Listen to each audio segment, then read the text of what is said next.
बुद्ध पूर्णिमा या बुद्ध जयंती दुनिया में बुद्धों का सबसे बड़ा त्योहार है।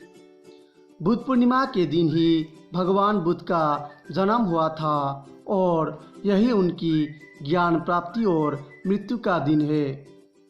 यह पर्व वैशाख माह के पूर्णिमा के दिन मनाया जाता है। बुद्धं शरणं गच्छामि। भगवान बुद्ध का जन्म 563 ईसा पूर्व कपिलवस्तु के पास नेपाल के लुम्बिनी नामक स्थान में हुआ था। बुद्ध के बचपन के नाम सिद्धार्थ, पिताजी के नाम सुदाना और माताजी का नाम माया देवी था। उनके बारे में प्रचलित है कि एक दिन बुद्ध घर से बाहर निकले तो उन्होंने एक अत्यंत बीमारी व्यक्ति को देखा। जब थोड़ा आगे गए तो एक बूढ़े आदमी को देखा। अंत में मृत व्यक्ति को देखा। इन सब दृश्यों को देखकर उनके मन में प्रश्न जाग उठा कि क्या मैं भी बीमार पड़ूंगा, क्या मैं भी वृद्ध हो जाऊंगा और क्या मैं मर जाऊंगा। इन प्रश्नों ने उन्हें बहुत ज़्यादा परेशान कर दिया। तभी उन्होंने एक सन्यासी को देखा और उसी समय उन्होंने मन में संन्यास ग्रहण करने ठान ली। 29 बरस की उम्र में घर त्याग दिया और संन्यास ग्रहण कर सन्यासी बन गया। महात्मा बुद्ध ने एक पीपल के नीचे ज्ञान की खोज में 6 बरस तक कठोर तपस्या की, जहाँ उन्हें सत्य को ज्ञान हुआ, जिसे संबोधि कहा गया। उस पीपल के पेड़ को तभी से बुद्ध वृक्ष कहा जाता है। महात्मा बुद्ध को जिस स्थान पर बुद्ध और ज्ञान प्राप्ति हुई उस स्थान को बुद्ध गया कहा जाता है। महात्मा बुद्ध ने अपने पहला उपदेश मरनाथ में दिया एवं बुद्ध धर्म की स्थापना की।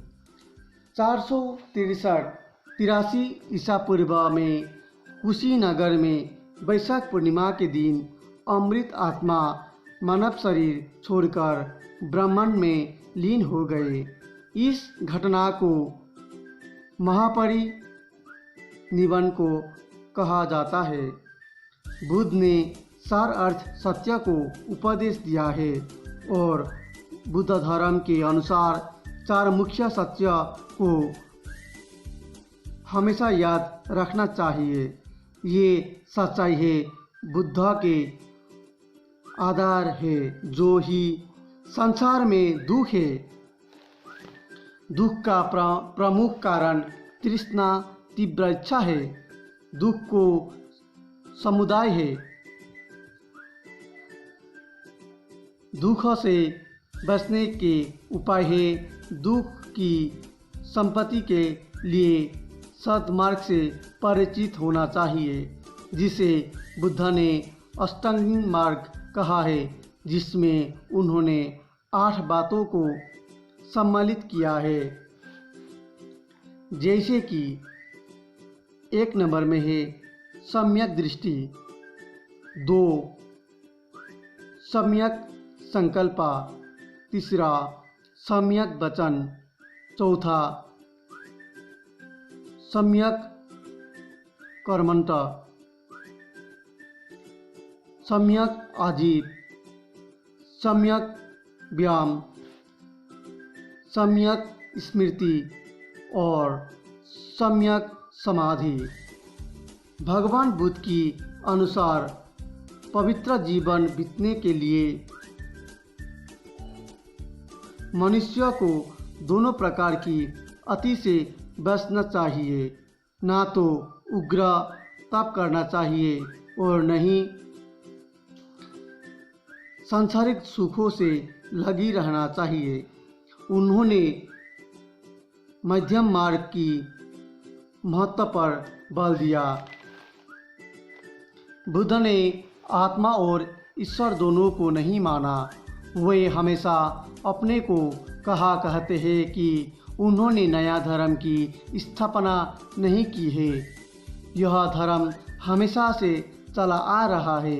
उन्होंने अपना विचार लोगों को अपना भाषा में समझाया।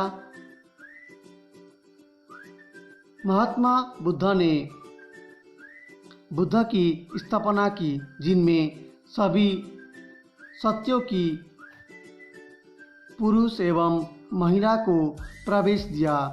बुद्ध संघ बहुत अनुशासन पर जनतांत्रिक संगठन थे। बुद्ध धर्म शिक्षा को 3 ग्रंथों में है, जिसे त्रिपिटक कहा जाता है। धन्यवाद।